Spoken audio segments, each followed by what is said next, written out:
Ladies and gentlemen, welcome to another Bulletproof For BJJ podcast.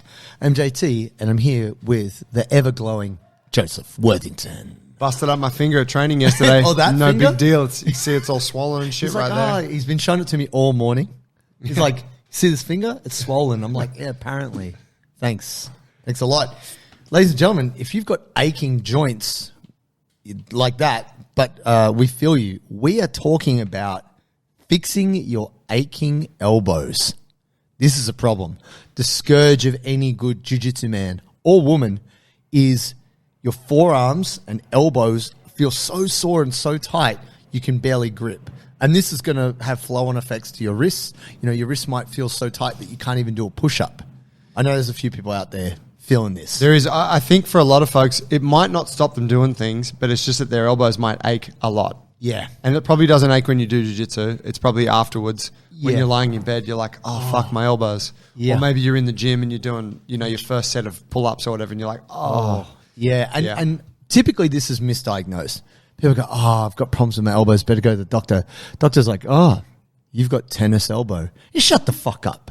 I don't play tennis, motherfucker. This is guillotine squeeze elbow. This is foot lock ripping elbow. This is spider guard gripping elbow. How dare you accuse me of playing tennis? These fucking doctors and clients in Compton hit different. But anyway, it's funny, guys. So we spend a lot of time gripping. We spend a lot of time in flexion. What we're going to break down is how we can remedy this situation. Yes, because there is a path. There is a path. There is a method. So let's start at the... You had elbow issues? I did a fair while ago, right elbow actually. It was a bit of gi stuff, definitely.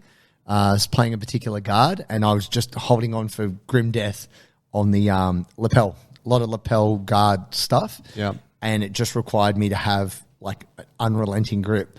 And I found that where I felt it the most was like outside of jiu-jitsu. Like I'd go to pick up a teacup. Yeah. Yeah. How can I not pick up a cup? What the You fuck? can squeeze the fuck out of someone's neck, but picking up the teacup. Yeah, just something simple, you know? And like even lifting my bag, it was so crazy and it was ultra confronting because you're like, oh shit, this stuff I'm doing at jiu-jitsu is really negatively impacting my normal life, which is, 95% of everything else. So I found one of the big things was I had imbalances in my wrists. So I was very strong in one direction. So we talk about radial deviation and ulnar deviation. So your radius is the bone that connects with your thumb. It goes up here on your elbow. For those of you who can't see, don't worry about it. Ulnar is on the outside, on the pinky side. Radius is the one that you're digging in when you're doing that guillotine. Yeah. Yeah, and then ulnar's the other side. Okay. On the I always bottom side. forget those. That's cool. And I was really strong at bringing my thumb in towards myself. Yep. Which results in flexion and radial deviation. I was bad on ulnar deviation. Like Other way. Yeah, trying to open up and go that way, super weak. Right. And just sucked at it. And basically the way it was explained to me was like, well, you get really good at what you practice all the time. And I didn't spend much time strengthening those other muscles and I didn't spend much time going the other way. But typically how most of us do jiu-jitsu is we spend a lot of time in flexion. So that's just pulling our fingers towards ourselves. Bicep curling. Yep. Just flexing in general. But we don't spend much time going the other way in extension. And that's typically where people are weak because it's not safe. Jiu-jitsu, we're always trying to keep our arms close, keep everything close to us, controlled.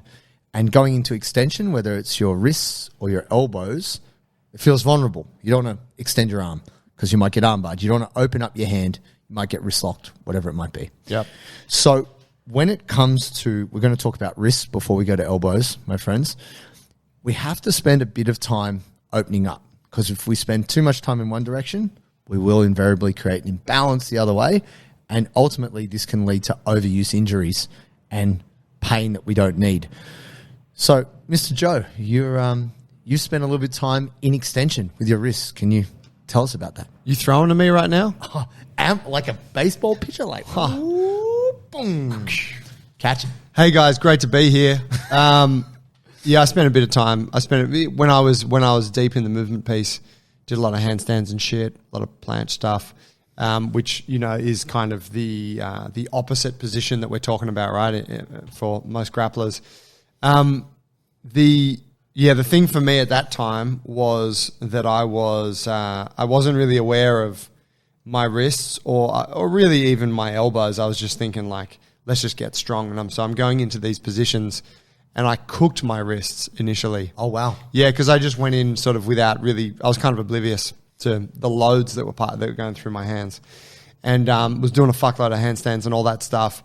Anyway, ended up with like a couple of pretty considerable like inflamed wrists. Mm-hmm. Like just not even, like you wouldn't see anything, but when I'm getting down on the floor and putting weight on my hands, I'm like, oh man, my wrists are sore. So anyway, I learned after seeing a couple of physios and stuff that you know your wrists are cooked. I was like, okay, got to strengthen my wrists. And so then I just went on a very, I suppose, a long journey of consistent wrist strength, mm-hmm. as well as like shoulder, like pushing and pulling strength, which we're talking about elbows, right? When we're talking about a lot of typical shoulder work or upper body work, you are also flexing and extending the elbow. So strengthening this whole kind of arm piece. And that was kind of the secret to getting rid of that issue for me. Right. So for me, it was largely just strength because I already had like my flexibility and stuff through the wrist was fine. Right.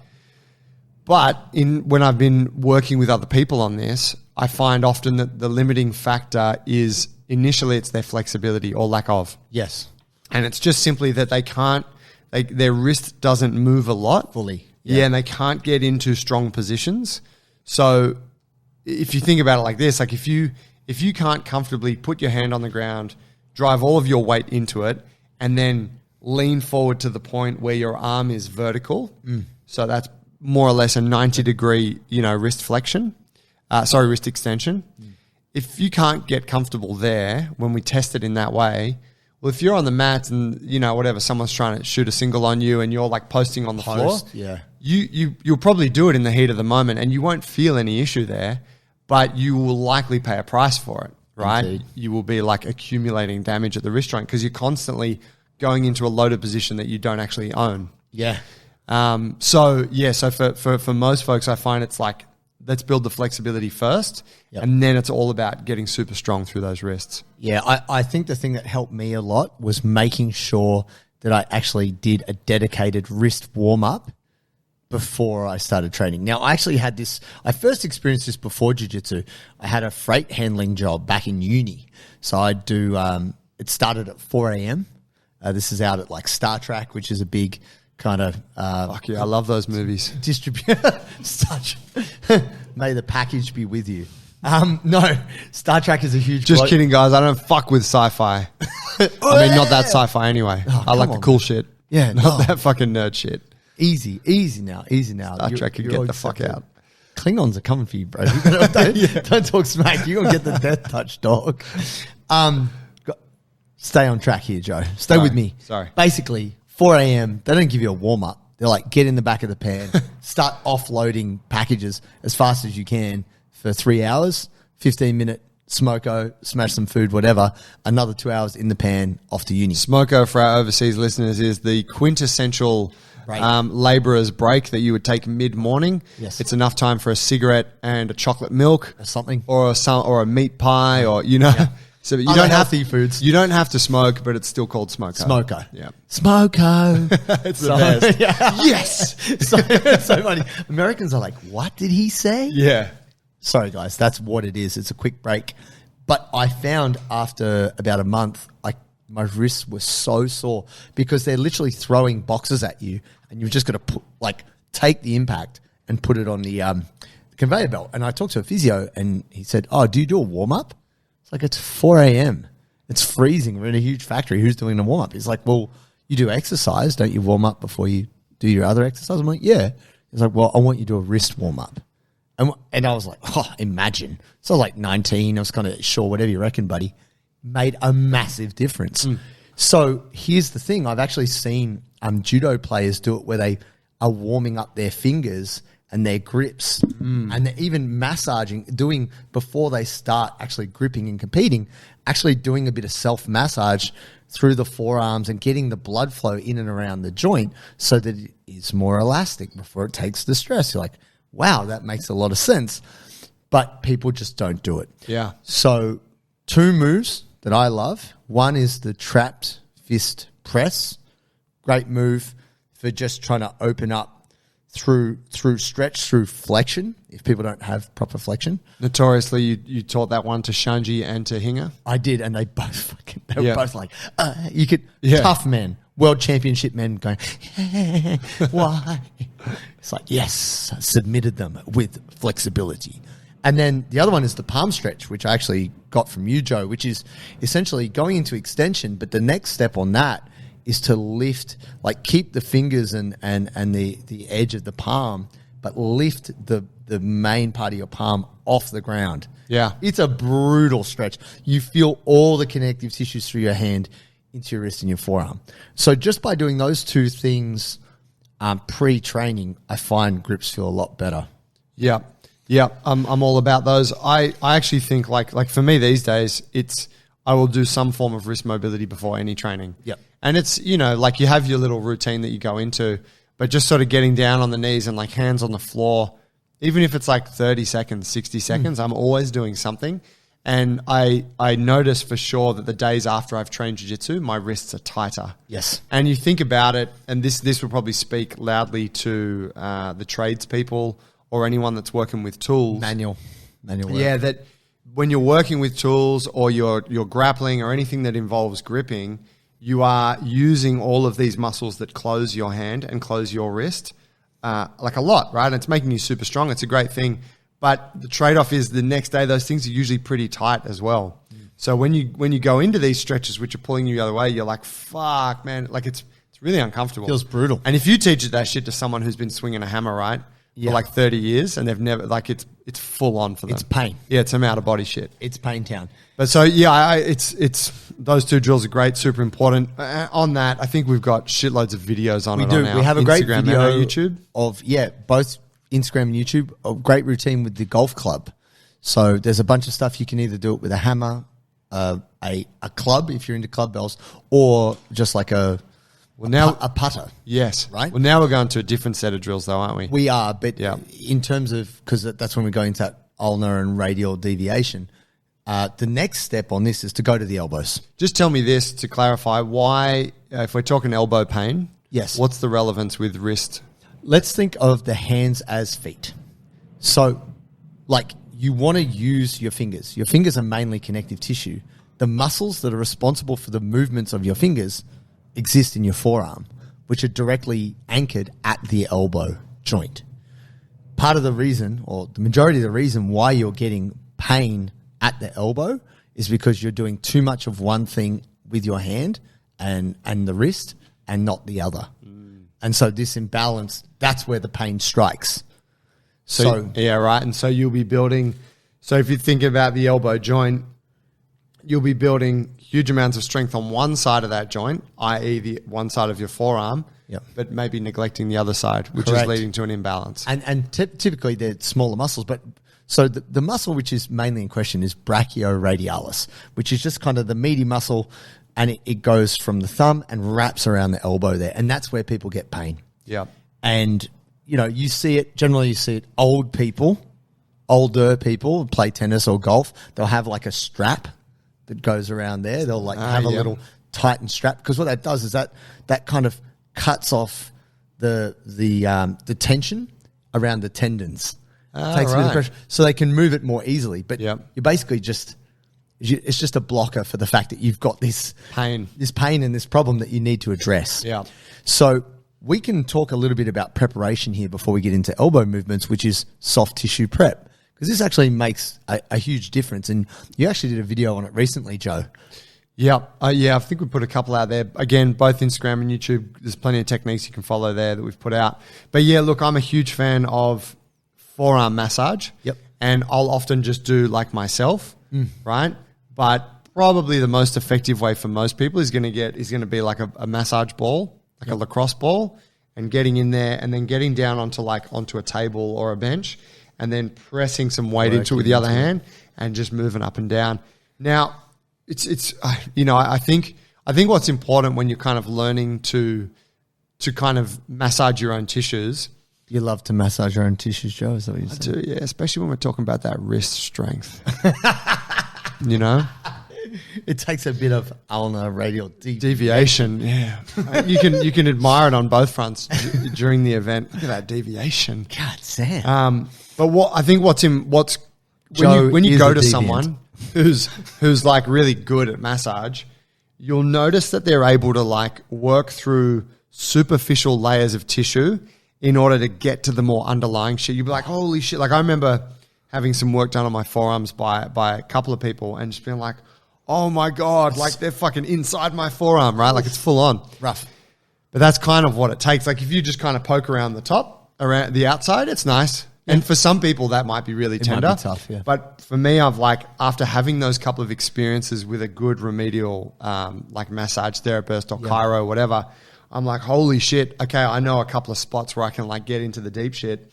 And so I think it's important to go through that so you can learn, because when you're there with the ball or you're doing it by yourself, you want to get into the tough stuff. What's crazy is actually when someone's treating, it's almost like that scene from Terminator where you can see the gear, like start doing like gang signs with your fingers when you get your forearm massage. Yeah. You're like, whoa, you can see the connections. You're like, I push there and that flexes. And Yeah, the finger closes or opens. like, oh my God, there is this connection. I always think of it like the crab claw. Oh, yeah, And you play with the crab claw and you like hold the tendon and yeah. But yeah, no, it is very interesting, isn't it? Yeah. So yeah, I think that's a huge one. And I also think kind of on that front, voodoo flossing is really good for, Definitely. and I use that. Like I had a couple of elbow issues earlier this year. I know Pillin training with me in the small group. He's got a couple of elbow things at the moment. We voodoo floss before training and it just allows you to train pain free and help speed up recovery. Yeah. Essentially what we're doing through all these methods is encouraging blood flow to the area. And if you can think of connective tissue kind of like a piece of chewing gum, when you first take a bit of chewing gum out the packet, if you just pull on it, it'll just break. It's reasonably brittle. But if you chew on it and you warm it up, it becomes elastic. Fascia has a similar quality that when it's cold or it's not stimulated, it's like gristle. So if you've ever had gristle in your steak, that's connective tissue of the beef you're eating. But when it's warm and blood circulating and adrenaline's hitting it, it becomes ultra elastic and it becomes like a sling, and that's really helpful. So if you can, however you do it, stimulate blood flow. And I'm actually a fan of this. I mean, I don't know for yourself, Joe, but if you do have an incredibly tight joint, before you start mobilizing, a little bit of deep heat or something like that can also help stimulate blood flow to the area. You don't want to be reliant on that. You don't want to become the deep heat guy. I don't know if you've got a guy like that at your gym. We used to have a guy like that at my gym where you couldn't actually stand too close to him. It made your eyes water. Because he was basically just using like... Bathed in that shit. Oh, Denkarab, like, that menthol smell? Oh, yeah. He was using it as a full body moisturizer. Reminds me of playing soccer. Oh. Just coming out of the change rooms all age and just like, fuck me, everyone's lathering that shit on. This is like, Please don't break today. Make the joints work. The magic. But talking about elbows, a really great thing that I had learned, other than just trying to spend a bit more time in extension to try and straighten your arm as opposed to flex it and bend it, is a bit of rotation. So I actually learned this from a strongman in Victoria, and he would get us to do rotation work as part of our warm-up because he used to have really bad, actually had tendonitis in his elbows. And we would do, say, 3 sets of 10 with an uneven dumbbell. So for those of you out there, if you've ever had an adjustable dumbbell, you can put the weight on and screw on one end. He would say, yeah, just screw like a 2.5 kilo weight on one end of the dumbbell, leave the other end empty, and you just putting your forearm on there and just rotating as far as you can to get the rotation to stretch into internal rotation and external rotation, just like that. And what this did was it helped get blood flow to the area, helped stretch the tissues, and actually meant that you didn't get elbow pain when you were doing the other lifts, when you were gripping. Yeah. And I actually found this incredibly helpful because I'd never really thought of it in that way. But, your elbow and your wrist can work together to generate this rotation. And when you're grappling, you get that too. Absolutely. Yeah, I used a lot of that. This is a favorite one with the golf club. Right. Right. And you can use a golf club. If you don't got the dumbbell, you can also use a broomstick. Hammer?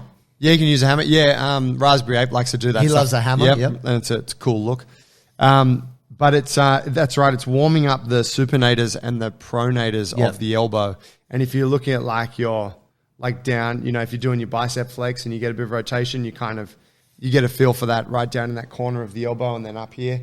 And those are often the ones, those smaller muscles. Don't know what their fucking names are, but There's many names. They're the ones that will get aggravated. Yes. If they get overcooked. Yes, sir. Right. And so I found when I was doing a lot of, when I was working on the one arm chin up, Yep.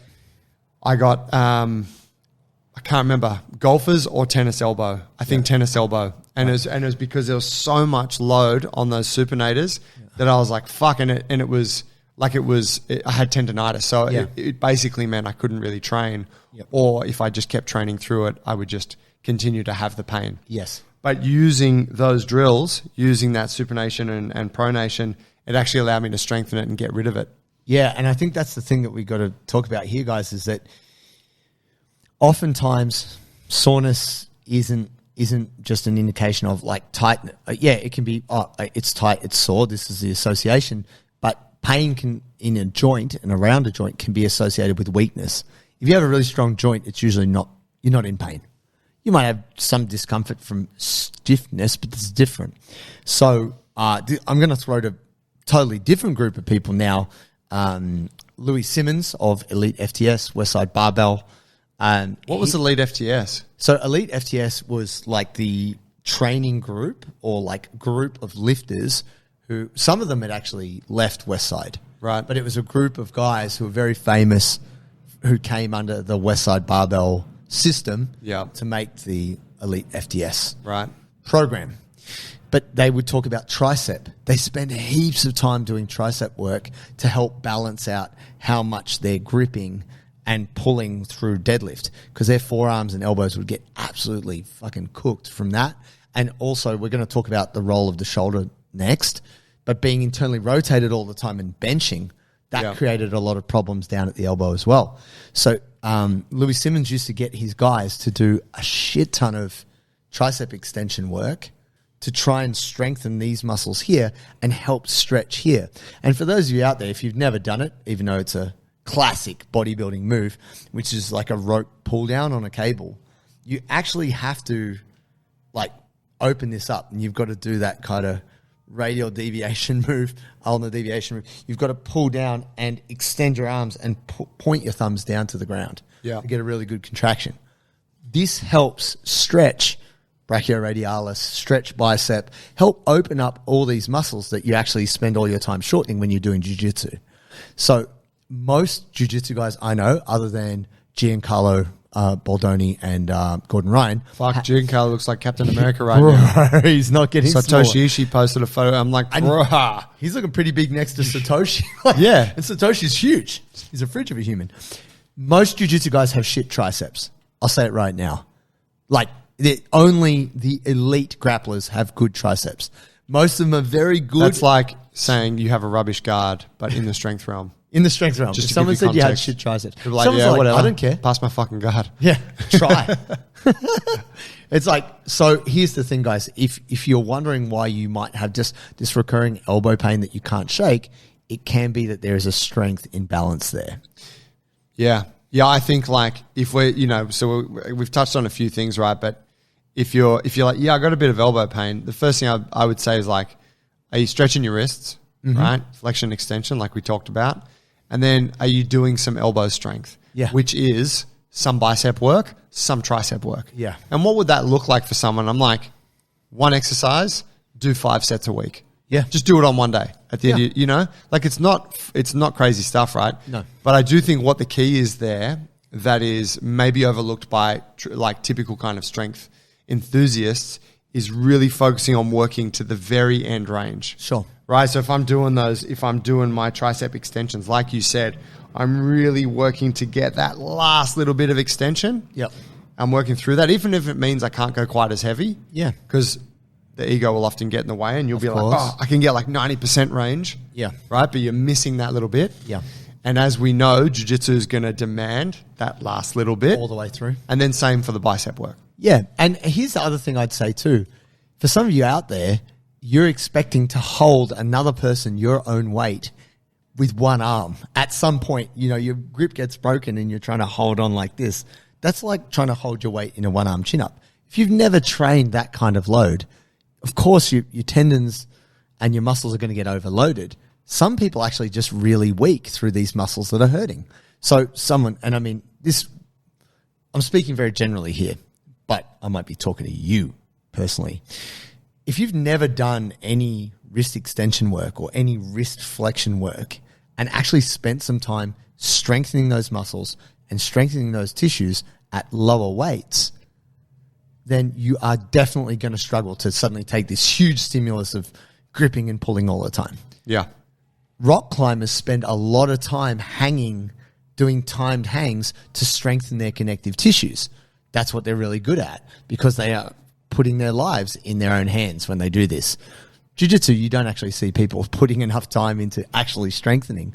So for some of you out there who are getting this elbow pain, you may need to actually train to get stronger through flexion and extension and just do some basic, you know, wrist curls and wrist rolls and like just basic stuff that, you know, gym bros do every day because they want to have big meaty forearms. But you too, as a jiu-jitsu person, should be pretty proud of having big meaty forearms. Yeah, you deserve them too. You should, you know, show these gym bros what it's all about. The next step on this, guys, is something I learned from a really great myotherapist, Teresa Marcello. Shout out to Teresa. She was talking about the role of like shoulder position and what that does to your elbow. And she said to me, because I was having some issues, that if you want to alleviate chronic elbow problems, look at the shoulder, look upstream. Because she's saying if a shoulder is internally rotated, like if you think of that classic hunched bench posture, that immediately means you're in internal rotation, which means that brachioradialis, that elbow forearm muscle, is going to overwork. As soon as you pick your arm up, it's working. But if you bring your shoulder back to a healthier position, externally rotate and bring your shoulder back and down, you can actually relax into your natural position because a lot of people don't know this. Your natural position is palms up, is a supinated position. This is where your radius and your ulnar are not crossed. So if you think of the Petruvian man, you know, the Michelangelo sketch. Vitruvian, I believe. Okay, thank you, Joe. Thank you for clarification. Pull it up. Pull it up, Julian. Okay, nice. He's on point. But you guys already knew that. The palms. Shut up, fool. The palms, if you see in that image, the palms are out. Like right, the palms are facing out. Because that position is actually... Because he's a weak cunt. He's not hench enough, bro. Michelangelo did definitely not lift. But that's the thing. You want to have your hand externally rotated. This is the natural resting position of your skeleton. But if you're too tight in your pecs and too tight through the shoulder, it's hard to achieve that position. So even Joe's like... it's more like natural resting position as in like... We're not implying that you should naturally be standing in that position because when you do stand, your shoulders might be externally rotated, but your elbows will just pronate a little bit so that your palms kind of face each other. But if you have an office job or if you have a laboring job, a physical job of any sort, you will spend more time internally rotated and forward than externally rotated and back. Yeah, I agree with that. And if you do jiu-jitsu, you're going to spend a fair bit of time in this more hunched posture, in this more internally rotated posture. So we've got to make sure that we're doing stuff outside of jiu-jitsu, which is going to get you balanced. There is a way out, and it's not as simple as just do a couple stretches. We actually have to strengthen some of those muscles that we're not using when we're living our day-to-day lives or doing jiu-jitsu. So we've got to spend a bit more time working on external rotation, working on pulling our shoulders back, opening up through the forearms. Like we've got to do all these things, but it's not necessarily that hard to do. It's just you might not know what to do. So if we were giving people a plan of action as to how they could correct all this and experience less pain in their elbows, we said opening up through the wrists, doing a wrist warm-up. Yep. Doing a bit of soft tissue work at the elbow. A great move that you can do for your shoulder is a movement called a dislocate. Now, we're not talking about double dislocating your shoulders. This is like you can take a broomstick or a band or even your jiu-jitsu belt, holding it at probably double shoulder width apart. For those of you out there who are listening to this, you're really tight in the shoulders, you might want to grip as wide as you can.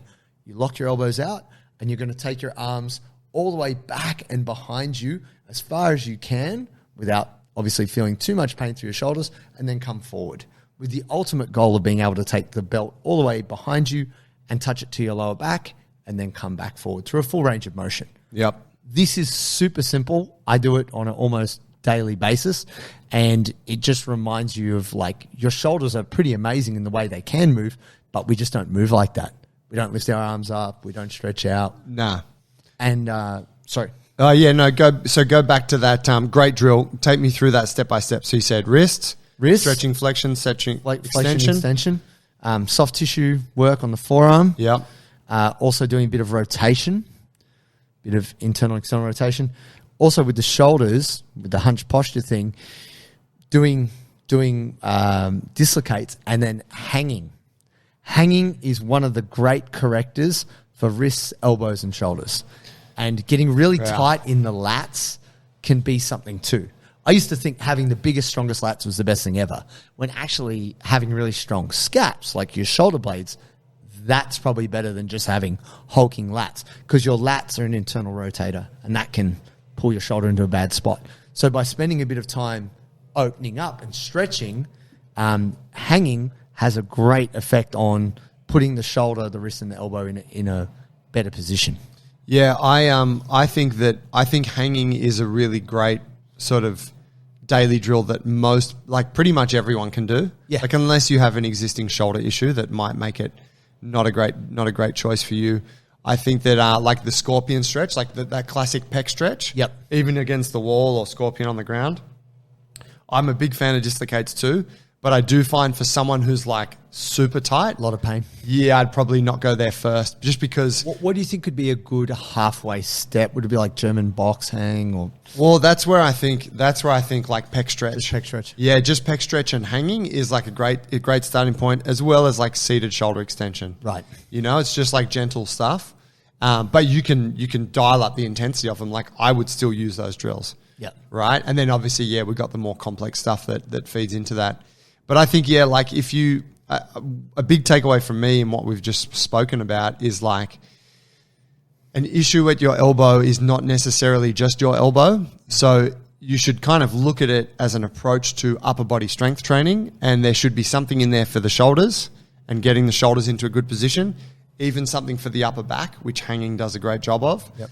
And then there should be elbow work, right? And think about it, it's like bicep and tricep strength. And then there's wrist flexibility and wrist strength. And it's like, if you do that, you're kind of covering the whole gamut of your upper body work. Yeah. Like that's going to be a great upper body workout.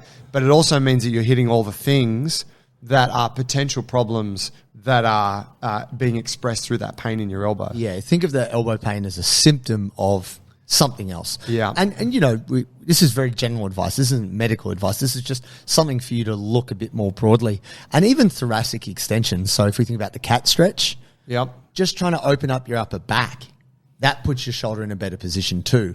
And if you're sitting in an office all day or you're sitting in traffic, being hunched, and I know I'm guilty of this, I get bored, I'm just sitting there in traffic, and I tend to slump a bit, this is terrible. So if you're going to jiu-jitsu and then making this worse, you've got to spend a bit of time opening that up for your whole upper body health. That's right, fam. Nice. Get into that upper back. Look, all those drills we discussed a lot, man, they're all through our Instagram and through our YouTube channel. Like a fucking shitload of them. So just check it out. You'll find them. Actually, I'll link 2 or 3 of those videos in the show notes. Oh, boss. There you go. How about that? Easy. Guys, thank you. If you want specific help with your flexibility or your strength for jiu-jitsu, and a lot of the drills we're talking about are actually within our programs, all you got to do is start training. Follow our programs 2 days a week and you're on track. Go to bulletproof4bjj.com, start a free trial, and you can have 1 week where you access all of our programs for free. And man, start the journey. Stop having these aches and pains and learn what you need to do in order to get on top of your physicality for the mats. We'll see you there. Us.